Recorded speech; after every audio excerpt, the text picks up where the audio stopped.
녹음 20일 우찌무라 간조 2권 6부 루터 생애 강연 중에 이제 마지막으로 들어가기 시작하는데요. 루터 논총입니다.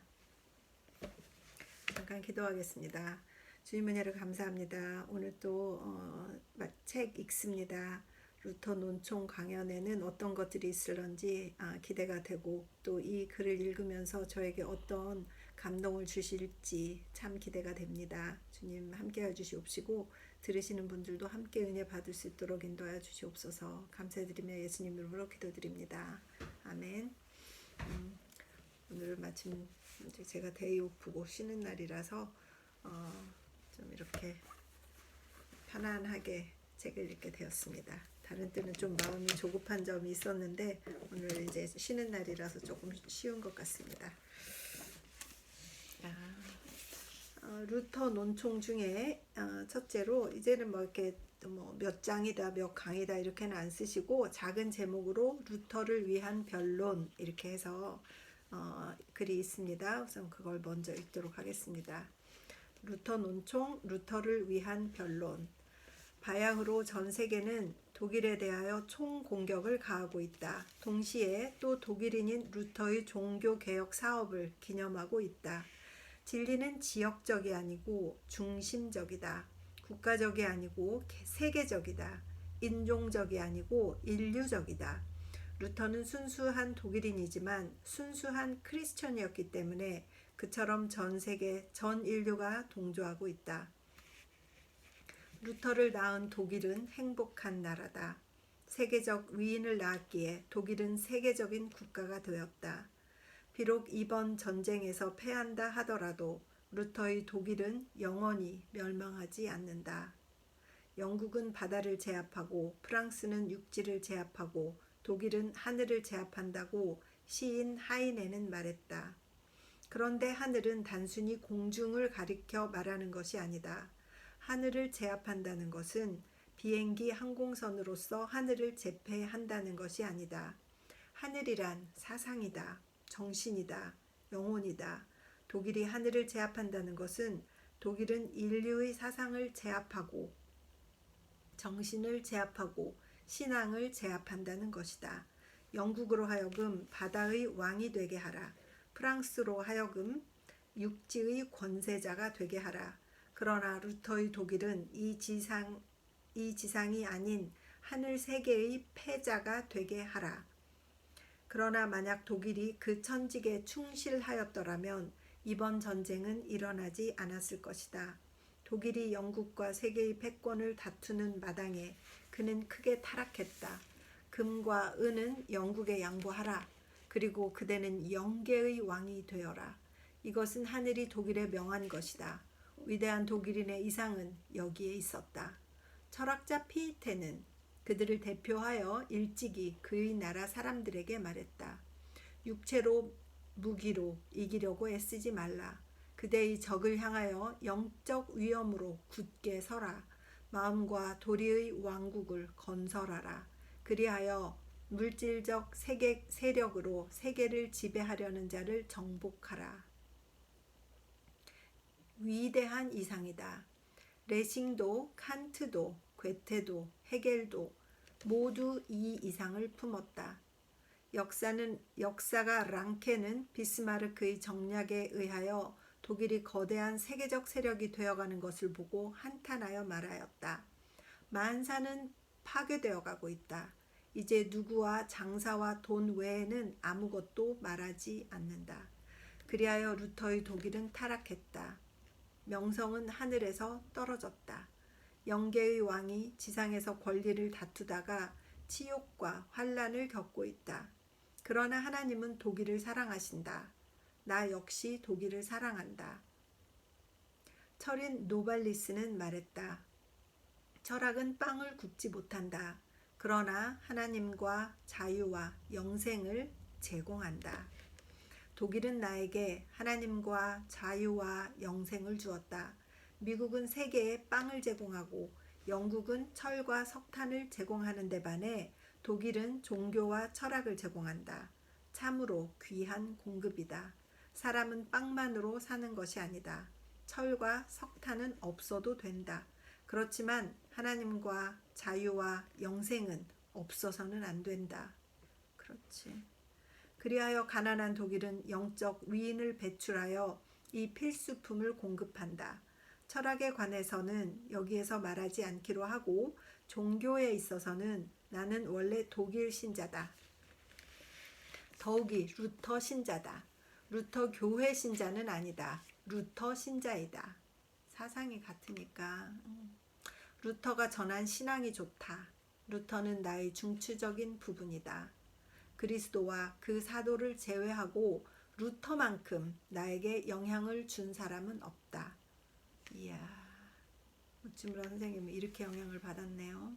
루터는 나의 살 중에 살이며 뼈 중에 뼈다. 루터가 없었다면 나의 오늘은 없었을 것이다. 루터에 의해서 나는 그리스도를 발견할 수 있었기 때문이다. 다시 읽을게요. 중요하니까. 루터에 의해서 나는 그리스도를 발견할 수 있었기 때문이다. 나는 웨슬리를 존경한다. 그러나 웨슬리 신자라고는 할 수 없다. 무디를 사랑한다. 그러나 무디 신자라고는 할 수 없다. 영국, 미국의 신자에게 힘입은 바 컸다. 그러나 루터에게 힘입은 바는 훨씬 더 크다. 왜냐하면 루터는 나에게 신앙의 절대적인 가치를 가르쳐 주었기 때문이다. 루터 이외의 종교가는 괄호 열고 아마 우리나라의 칠란 상인을 제외하고는 가로 닫고 신앙을 보완하는데 다소 도덕으로서 했다. 사람은 믿음으로서만 구원받는다고는 그들이 단언한다. 그러나 마틴 루터는 대담하게 그렇게 단언했다. 사람의 구원은 행위에 있지 않고 믿음으로서만이라고. 그는 이 진리를 발견하여 참 자유와 평화와 환희에 들어갔다. 성서는 처음부터 끝까지 신앙의 책이다. 신약 성서는 더욱 그렇다. 신앙은 성서의 중심점이다. 신앙의 입장에 서서 보면 성서는 하나의 조화된 완전체로 보인다. 믿음과 소망과 사랑이 있는데 그 중에 제일은 사랑이라고 하지만 죄에 더럽혀진 사람에게는 믿음이 있고 나서 사랑이지 사랑이 있고 나서 믿음은 아니다. 믿음이 있고 나서 사랑이다. 신앙은 신앙생활의 근본이다. 꽃은 뿌리보다 아름답지만 뿌리가 없이 피지는 못한다. 그와 같이 사랑은 신앙이 맺는 열매로서 신앙 없이 맺는 것은 아니다. 그렇지. 죄인은 신앙으로서 죄 있는 그대로 선함이 없고 의로움도 없이 사랑도 없고 더러워진 그대로 흠 있는 그대로 하나님의 사랑에 들어갈 수가 있는 것이다. 이것은 참으로 절대적인 복음이다. 약한 자로 하여금 일어서게 하는 것만으로는 족하지 않다. 죄인으로 하여금 하나님께 나가게 하는 복음이다. 이 복음에 접하면 어떤 죄인이라도 일어서서 내 아버지께 간다고 모든 두려움을 떠나 아버지께로 달려가는 것이다. 그런데 루터는 철저히 이 복음을 깨닫고 그 고마움을 체득했던 것이다. 어떻게 그렇게 깨달았을까요? 로마서 3장 21절에서 26절 읽겠습니다. 이제는 율법 외에 하나님의 한 의가 나타났으니 율법과 선지자들에게 증거를 받은 것이라. 곧 예수 그리스도를 믿음으로 말미암아 모든 믿는 자에게 미치는 하나님의 의인이 차별이 없느니라. 모든 사람이 죄를 범하였음에 하나님의 영광에 이르지 못하더니 그리스도 예수 안에 있는 구속으로 말미암아 하나님의 은혜로 값없이 의롭다 하심을 얻는 자 되었느니라. 이 예수를 하나님의 그의 피로 인하여 믿음으로 말미암는 화목 제물로 세우셨으니 이는 하나님께서 길이 참으시는 중에 전에 지은 죄를 간과하심으로 자기의 의로우심을 나타내려 하심이니 곧 이때의 자기의 의로우심을 나타내사 자기도 의로우시며 또한 예수 믿는 자를 의롭다 하려 하심이니라. 루터는 바울의 이 말씀을 읽고 기뻐서 어쩔 줄을 몰랐다. 과연 그렇다. 과연 그렇다 하고 외치며 그는 성서를 가슴에 안았다. 올스하우제는 말한다. 로마서 3장은 프로테스탄트 교의 본성이라고. 그리하여 루터는 이 성에 들어가 자기 영혼의 영원한 안전을 얻는 동시에 전 세계를 향해 신앙 개혁의 실마리를 열었다. 루터의 개혁 사업을 평해서 말하는 사람이 있다. 그는 원래부터 난폭한 사람이다. 따라서 그의 종교 개혁이란 그의 파괴성에서 나온 파괴적 사업에 지나지 않는다. 에이구, 또 이렇게 평하는 사람도 있네요. 그러나 이것은 루터와 그의 신앙을 모르는 사람의 말이다. 그렇지, 로마서 3장을 알고서야 이렇게 말할 사람이 있을까요? 루터는 폭도가 아니었다. 그는 참다운 신사였다. 그에게는 학식이 있었다. 그의 거칠고 큰 육체 속에 부드럽고 정다운 마음이 깃들여 있었다. 그는 음악을 좋아했다. 또 꽃과 새와 어린아이를 사랑했다. 만약 그로 하여금 그의 천성이 요구하는 생애를 선택해 했다면 그는 수도원에서 성서와 삽과 피리를 벗하는 조용한 생애를 택했을 것이다. 종교개혁 사업은 그가 어쩔 수 없이 손댔던 일이다. 그렇기 때문에 개혁의 소용돌이 속에 있으면서 그는 자주 예언자 예레미야의 말로 외쳤다. 여호와여, 주께서 나를 권유하심으로 내가 그 권유를 받아싸우며 주께서 나보다 강하사 이기셨으므로 내가 조롱거리가 되니 사람마다 종일토록 나를 조롱하나이다. 에레미야서 20장 7절. 아이고, 에레미야의 마음을 루터가 이렇게 자기에게 투영했네요. 루터가 개혁을 선택한 것은 아니다. 그는 하나님께 붙잡혀 개혁의 소용돌이 속에 내던져졌던 것이다. 그의 신앙의 성격으로 보아도 그럴 수밖에 없었다. 그는 예수 그리스도와 그의 공적 전부를 받아들였다. 그의 의로움도 거룩함도 공적도 모두 예수를 통하여 받았다. 그리스도를 믿어서 구원을 받은 후에 루터는 사업을 초조하게 서두를 필요는 없었다. 그의 사업은 이미 이루어졌다. 그의 구주가 그를 대신하여 십자가상에서 완전히 성취하셨다.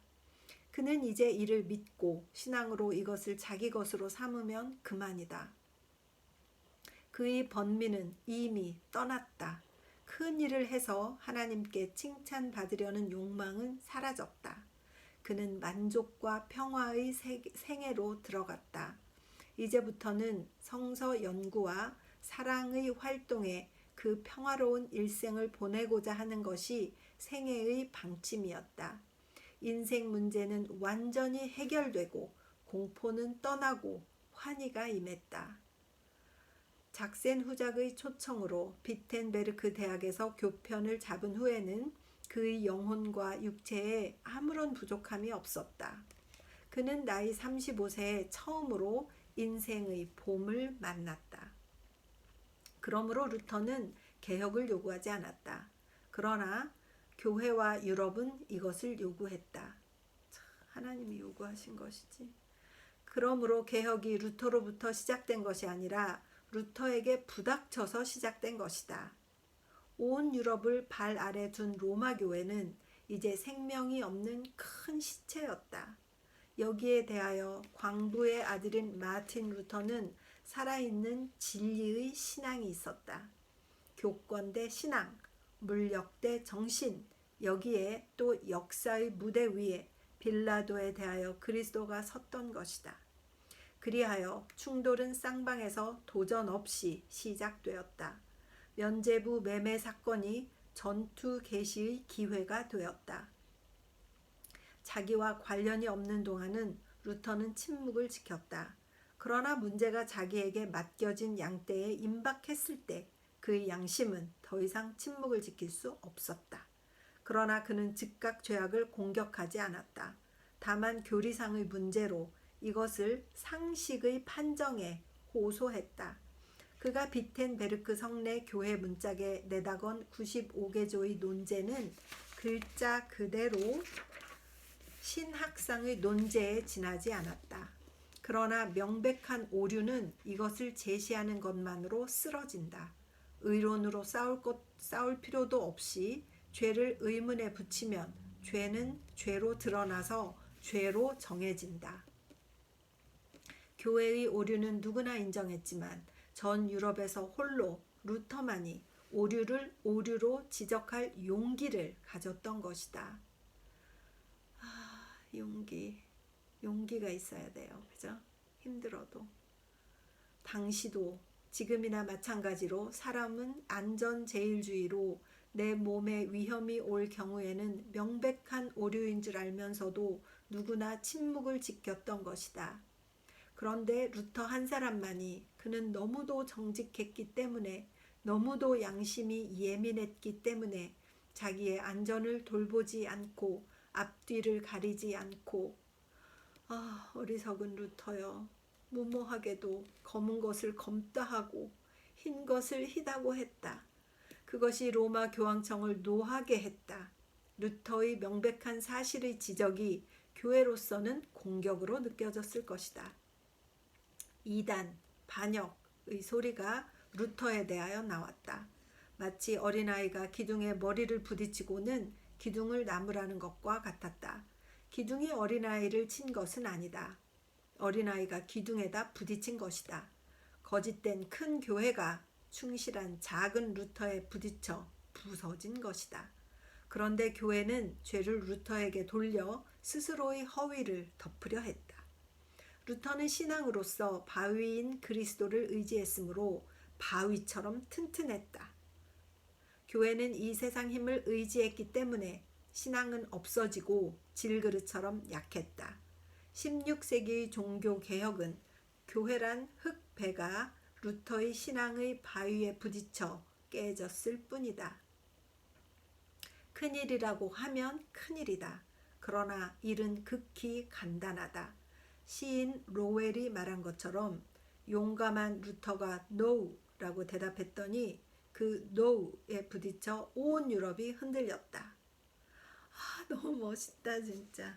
용감한 루터가 NO! 그랬더니 그 NO에 부딪혀 온 유럽이 막 흔들렸네요. 이런 표현이 있군요. 루터의 로마 교회에 대한 정직하고 혼신의 정력을 쏟은 NO, 그 힘있는 NO에 의하여 온 세계는 확 바뀌었다. 루터의 종교개혁이라고 한다. 그렇지만 루터 자신은 알았다. 루터를 아는 사람은 안다. 이것은 루터의 개혁이 아니라 그리스도의 개혁임을. 그리스도가 루터를 통해 성취한 개혁이다. 그렇기 때문에 그토록 유효하고 그토록 원대했던 것이다. 루터가 아무리 위대하다고 하더라도 그런 사업은 할 수 없었다. 그렇죠. 진짜 그러네요.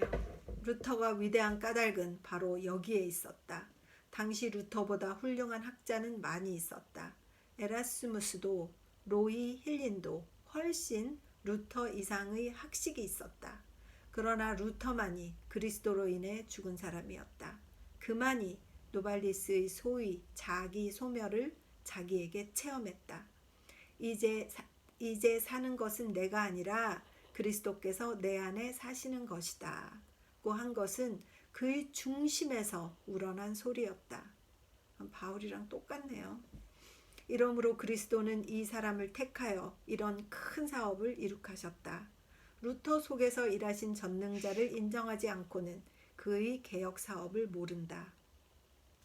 루터를 보는데 여러 가지 방식이 있다. 그러나 자신의 죄를 깨닫고 그리스도에게 죄를 용서받은 자만이 이 위인을 이해할 수가 있다. 정말 이해하고 정말 진심으로 그 이해해 하시는데 저도 동참할 수 있는 능력이 있으면 좋겠고 조금 느끼기는 하는데 정말 깊이 느낄 수 있는 사람이 되었으면 좋겠습니다. 종교개혁의 정신.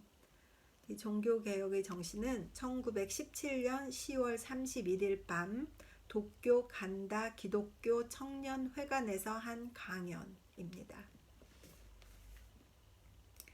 신문명 또는 신세계 또는 신세대는 1517년 10월 31일에 일어났다. 1920년 전, 그때부터 1920년 전이네요. 그때는 유대나라 베들레헴에 예수가 탄생하신 날을 제외하고 이 날은 세계적으로 가장 위대한 날이다.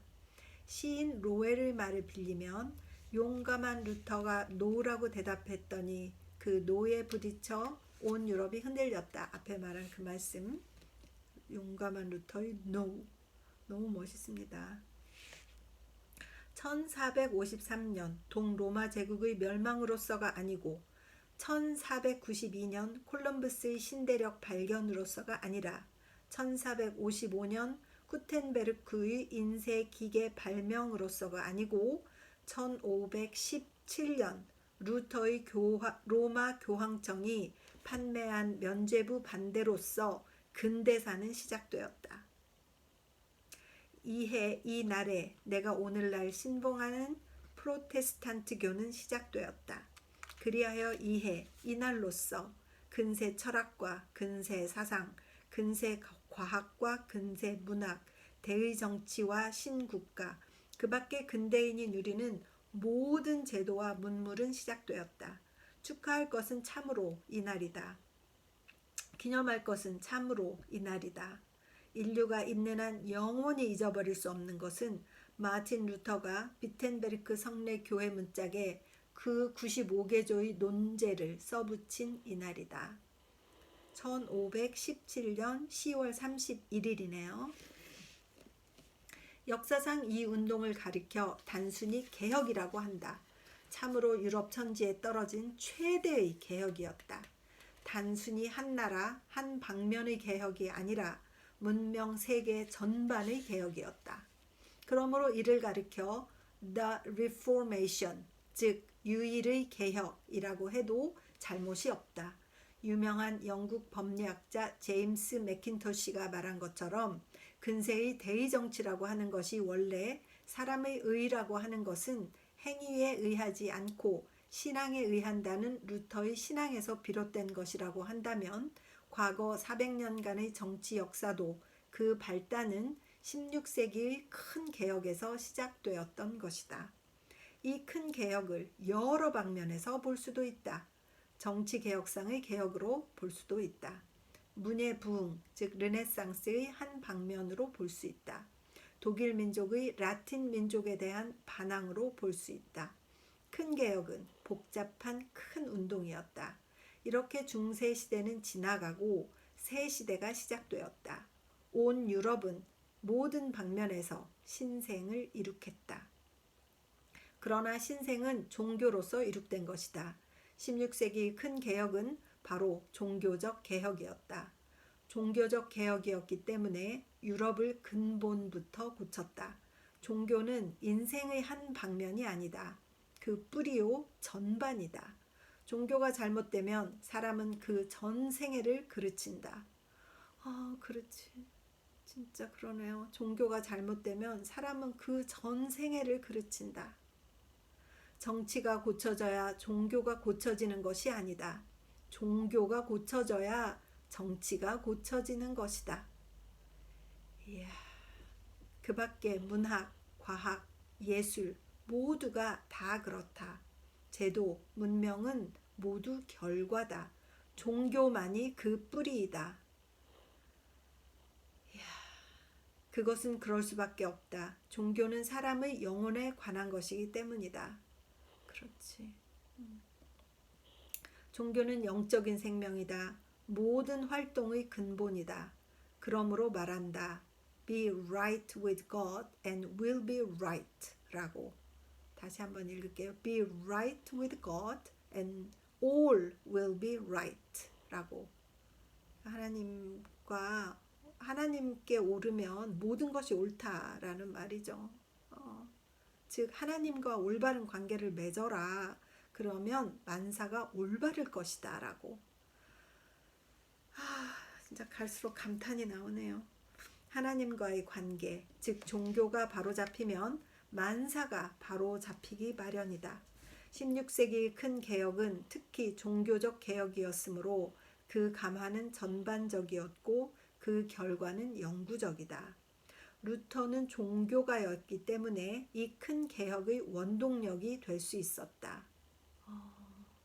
만약 인문의 개혁이었다면 루터 이외에도 사람은 있었다. 에라스무스는 그보다 훌륭한 그리스 학자였다. 로이 힐리는 그보다 훌륭한 히브리 학자였다. 그렇지만 개혁은 그들에게서 시작하지 않았다. 만약 예술의 개혁이었다면 라파엘로의 미켈란젤로가 있고 레오나르도 다빈치가 있어서 영구불멸의 걸작을 세계에 남길 것이다. 그렇지만 개혁은 그들에게서 시작되지 않았다. 16세기는 위인 배출의 시대였다. 어느 방면에서나 영웅 천재가 나타나서 역사의 무대를 장식했다. 그러나 유독 신앙가 루터를 기다려 큰 개혁이 시작되었다. 인류는 역시 종교적 동물이다. 종교는 역시 인생 최대의 문제이다. 야인 루터 홀로 그 심령의 깊은 곳에서 종교상의 큰 문제를 해결하고 온 세계는 그에 의해서 개혁되었다. 위대하도다 종교여. 누구나 묻는다. 루터로 하여금 그런 큰 개혁의 솔선자가 되게 한 그 종교신앙은 어떤 것이냐고. 그것이 기독교임은 말할 나위도 없다. 그러나 기독교도 각양각색이다. 루터는 어떤 기독교로 인류의 진로를 바꾸었는가. 물론 그보다 앞에 그와 시대를 같이 하고 그와 동등한 혹은 그 이상의 종교가가 있었다. 성 베르나르두스, 성 프란체스코, 성 토마스 아퀴나스는 모두 영계의 샛별이었다. 또 루터와 거의 시대를 같이 한 이탈리아 피렌체의 지로라모 사보나롤라는 그 열심에 있어서, 그 세력에 있어서, 그 용기에 있어서 루터에 조금도 뒤지지 않는 개혁자였다.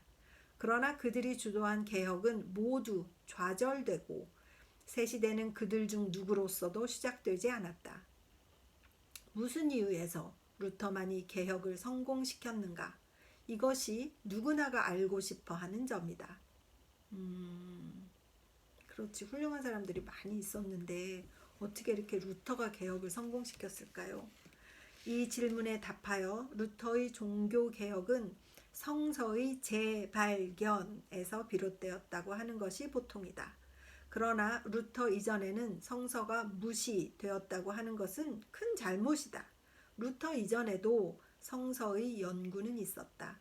사보나롤라 같은 사람은 성서학자로서 순교 전날까지 시편 주석에 종사했다. 종교개혁은 성서에 의해서 행해진 사업이라고는 말할 수 없다. 성서 안에 들어있는 큰 진리의 재발견으로서 이루어진 큰 운동이었다. 그 큰 진리라 함은 간단하고 단순한 것이었다. 그것은 그러므로 사람이 의롭다 하심을 얻는 것은 율법의 행위에 있지 않고 믿음으로 되는 줄을 우리가 인정하노라. 로마서 3장 28절는 단순한 진리였다. 바꾸어 말하면 로마서 및 갈라디아서의 재발견이었다. 더 짧게 말하면 바울 신앙의 부활이었다. 이 단순한 진리의 발견 및 강조로서 옛 유럽은 쓰러지고 새 유럽이 일어났던 것이다. 로마 카톨릭 교회가 나쁜 교회는 아니다. 여기에 많은 폐해가 따른 것은 다른 교회에 폐해가 따르는 것과 마찬가지다. 이 세상 제도치고 폐해가 없는 제도는 동서복음에 아직 없다. 그러나 중세시대의 정신은 율법의 실행에 있었다. 그 장점도 여기에 있고 단점도 또 여기에 있었다. 중세의 정신을 가장 잘 실현한 로마 카톨릭 교회는 그 장점과 단점을 가장 잘 실현했던 것이다. 이 정신을 영구히 지속해 한다면 인류는 언제까지나 미성년자의 상태에 있지 않으면 안 된다. 율법은 하나님으로부터 인간에게 내려진 명령이다. 여기에 은혜가 따르고 또 형벌이 따랐다. 어떻게 해야 하나님의 율법을 엄수하고 그 약속의 은혜를 받아 형벌을 면할 것인가 하는 것이 중세시대의 최대의 문제였다. 이 문제 해결에 쫓겨 유럽은 일대 수도원으로 변했다. 그리스도는 무서운 심판관, 복음은 엄격한 율법. 그렇기에 이것을 엄격히 지키지 않으면 지옥에 떨어져 영원히 꺼지지 않는 불 속에서 고통당하지 않으면 안 된다. 유럽인은 엄격한 미래관념과 예민한 양심이 있었기에 1100년간에 걸쳐 중세시대가 있었다. 이 관념과 양심이 많은 미신을 낳는 원인이 되어 신부 계급의 틈탈 기회를 주었다. 유럽인은 지나치게 하나님을 두려워하는 그 나머지 율법에 얽매여 교회에 올가매어져 있었다. 하나님을 공경하는 마음, 이 양심, 이 미래관념은 모두 귀한 것이었다. 이것을 버릴 수는 없다. 속박에서 풀려나고 영혼의 자유를 주어 무한히 발전할 필요가 있었던 것이다. 그런데 이런 자유를 이미 그리스도께서 인류에게 주셨다. 그리하여 가장 심각하게 이 자유를 느끼고 가장 선명하게 이것을 의식하고 가장 확실하게 이것을 얻은 사람은 사도 바울이었다. 그의 복음은 하나님이 그리스도를 믿는 자에게 내려주신 자유의 선언이었다. 로마서는 이 자유에 관하여 논한 책이다. 갈라디아서는 이 자유의 유래와 율법과의 대조에 관해서 논한 책이다.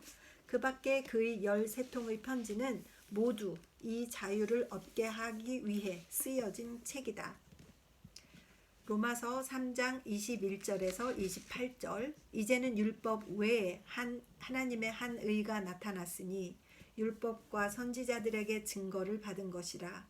곧 예수 그리스도를 믿음으로 말미암아 모든 믿는 자에게 미치는 하나님의 의인이 차별이 없느니라. 모든 사람이 죄를 범하였음에 하나님의 영광에 이르지 못하더니 그리스도의 안에 있는 구속으로 말미암아 하나님의 은혜로 값없이 의롭다 하심을 얻은 자 되었느니라. 이 예수를 하나님이 그의 피로 인하여 믿음으로 말미암는 화목제물로 세우셨으니 이는 하나님께서 길이 참으시는 중에 전에 지은 죄를 간과하심으로 자기의 의로우심을 나타내려 하심이니 곧 이때에 자기의 의로우심을 나타내사 자기도 의로우시며 또한 예수 믿는 자를 의롭다 하려 하심이니라. 그런즉 자랑할 때가 어디뇨? 있을 수가 없느니라. 무슨 법으로냐? 행위로냐? 아니라 오직 믿음의 법으로니라. 그러므로 사람이 의롭다 하심을 얻는 것은 율법의 행위에 있지 않고 믿음으로 되는 줄 우리가 인정하노라. 로마서 3장 21절에서 28절 유명한 말씀이죠. 바울 사상의 진수가 이것이다. 이것을 모르고는 바울을 모른다. 바울은 그리스도의 희생을 잘 이해했다. 그런데 바울의 이 신앙을 후세의 교회가 매몰해버렸다. 성 아우구스티누스 같은 이는 이것을 다시 부흥시켰지만 교회 전체는 다시 바울 이전의 율법교로 돌아가 예수가 공격해 마지 않았던 바리새교를 새로운 형식으로 계승했다. 그러므로 중세 시대는 율법 시대였다. 유럽인은 1100년간 유럽에 붙잡혀 두려움과 어둠 속에 엎드려 있었던 것이다. 그런데 루터는 하나님의 은혜의 택함을 받아 바울에 의하여 전해진 이 자유의 복음을 접했다. 로마서 11장 5절. 사람이 의롭다함을 얻는 것은 율법의 행위에 의하지 않고 신앙으로 말미암는다는 말을 듣고 그의 가슴은 기쁨으로 뛰었다.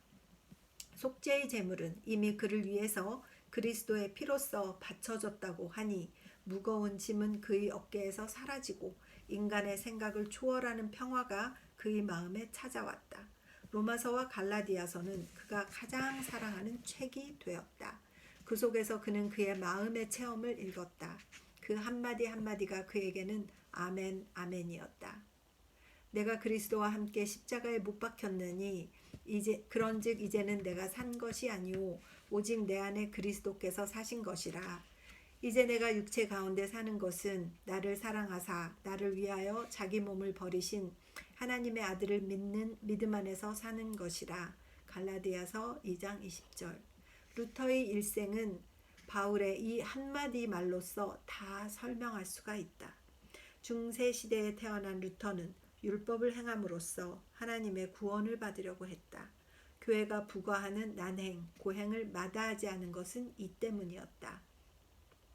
그런데 지금 우리를 거스리고 우리를 대적하는 의문에 쓴 증서를 도말하시고 제하여 버리사 십자가에 못 박히시고 골로새서 2장 14절이라는 말을 듣고 그는 완전히 율법의 속박에서 벗어났다.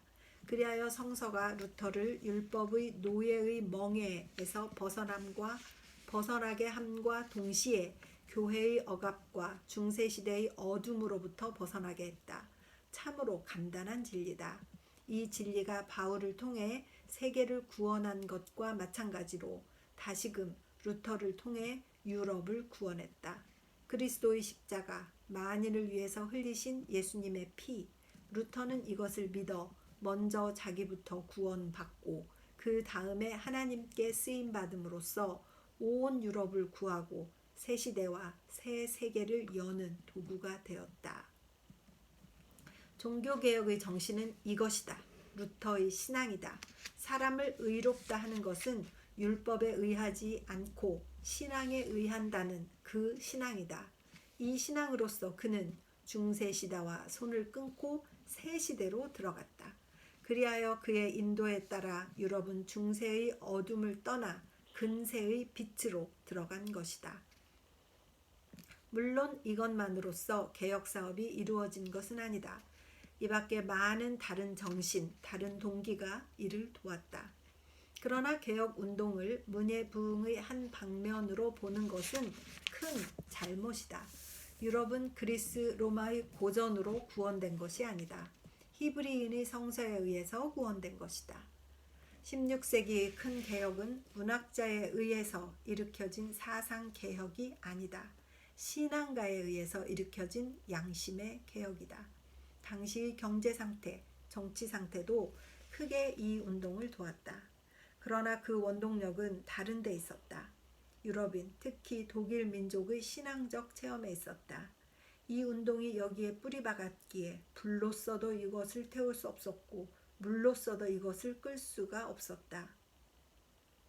그리스도의 피가 루터를 구원하고 또 유럽을 구원했다는 말을 듣고 현대인은 웃을 것이다. 그렇다면 유럽은 미신으로 구원된 것인가 하고, 그렇지만 과연 미신인가? 로마서 3장은 과연 미신을 말한 것인가? 이것이 과연 바울의 유대 사상인가? 문학적 비평가는 그렇다고 대답하리라. 그러나 나무는 그 열매로서 안다. 루터의 신앙과 같이 인류를 그 뿌리에서 전반적으로 영구적으로 개혁한 문학적 사상 또는 철학적 진리가 어디 있는가? 그리스도의 십자가를 우러러 보면 구원받는다. 이것은 사상이 아니다. 체험이다. 이론이 아니다. 생명이다. 우주와 인생의 중심점은 여기에 있다. 페아벤 박사가 말한 것처럼 그리스도는 그 붉은 피가 떨어지는 손바닥 속에 만물의 비밀을 쥐고 계시다. 진짜. 사람은 이 핵심에 접촉할 때 비로소 참 자기 존재에 들어간다. 사람의 참 생일은 그가 모태에서 세상으로 나온 날이 아니다. 그가 그리스도를 영접한 날이다. 십자가상의 예수를 구주로 받는 날. 그날 사람도 거듭나고 나라도 새로 일어난다. 그러므로 근세 철학, 근세 과학, 그 밖의 근세의 대산지는 루터의 신앙에서 비롯했다고 할 수 있다. 유럽의 새 문명은 루터의 단순한 복음적 신앙으로 비롯됐다. 그것은 하나님에게서 난 자마다 세상을 이기기 때문이다. 세상을 이기는 이김은 우리의 믿음이다. 세상을 이기는 사람은 누구인가? 예수가 하나님의 아들이심을 믿는 사람이 아니겠는가? 요한일서 5장 4절에서 5절. 그렇다. 지금도 그렇다. 영이 육에 이기고 사랑이 군사력에 이기고 온 인류가 다시 재생의 열매를 거두기 위해서는 예수가 하나님의 아들임을 믿어야 한다. 괄호 열고 작은 글씨로 써 있어요. 10월 31일 밤 도쿄 간다 청년회관에서 열린 루터 기념회는 큰 성회였다. 참석자 1,500여 명 2층 아래층에 가득 찼다. 1차 세계대전 중에 이 위대한 독일인을 기념해서 우리 마음에 크나큰 감동과 깨달음을 얻었다. 1차 세계대전 중에 이런 기념회를 하셨네요. 지금 2차 대전도 일어났다가 끝나고 그 밖에 여러 전쟁과 여러 나라의 변화와 신앙의 변화와 이런 걸 보면서 참 여러 가지 생각이 들게 하는 그런 챕터였습니다. 이 말씀이 어려워서 제가 혀가 자꾸 꼬이고 막 읽는 중에 제가 감동이 되어서 눈이 막 그 다음 줄로 먼저 가서 자꾸 입술이 막 꼬이고 한 것을 용서해 주시기 바랍니다. 같이 은혜 받으십시오. 잠깐 기도하겠습니다. 주님, 루터를 읽을 때마다 정말 그 위대하신 그리고 그 진실하고 단순하고 정직하고 진정 하나님이 사랑하는 그 캐릭터였음에 진심으로 감사드립니다. 그런 분이 있어서 우리에게 바울의 신앙이 정확하게 전달되기를 원하고 하나님의 말씀이 정확하게 전달되기를 원하여 이렇게 그의 일생을 바친 루터 같은 분과 또 그분을 자신의 인생의 친구로 인생의 스승으로 인생의 그를 신앙처럼 믿었던 그의 일생을 통하여서 루터를 사랑했던 우찌무라 간조 선생님의 책을 읽게 해주셔서 정말 감사드리고 성서 외에 정말 루터에 대해서 다시 한번 생각하게 하심을 감사드립니다. 루터의 그때 그 신앙, 그때 그 우직했던 그 루터를 생각하면서 우리도 이 시대에 다시 한번 우리의 신앙을 돌아보게 하여 주시옵소서. 우리의 신앙을 순수하게 믿음만 바라보는 믿음만을 정말 중시하고 그 외에 사랑은 열매로 다가오는 귀한 깨달음을 얻을 수 있도록 인도하여 주시옵소서. 감사드리며 예수 그리스도 이름으로 기도드립니다. 아멘. 같은 은혜를 받았으면 좋겠습니다.